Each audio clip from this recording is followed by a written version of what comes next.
Ito, ako ay marinate ng manok. Ito yung mansik.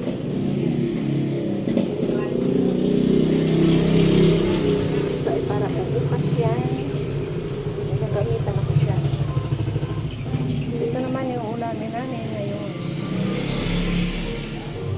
Mansik. Ito naman ay para sa susunod na bukas.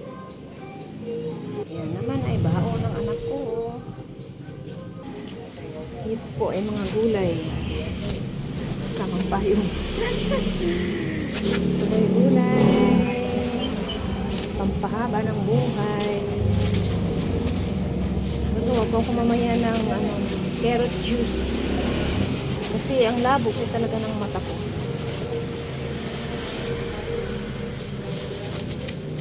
Gulay yan. Halo-halo mix. Ay, may kangkong. Ay, ano pa ganito? Broccoli. Halo-halo mix na lang yan. May ayusin ko yan.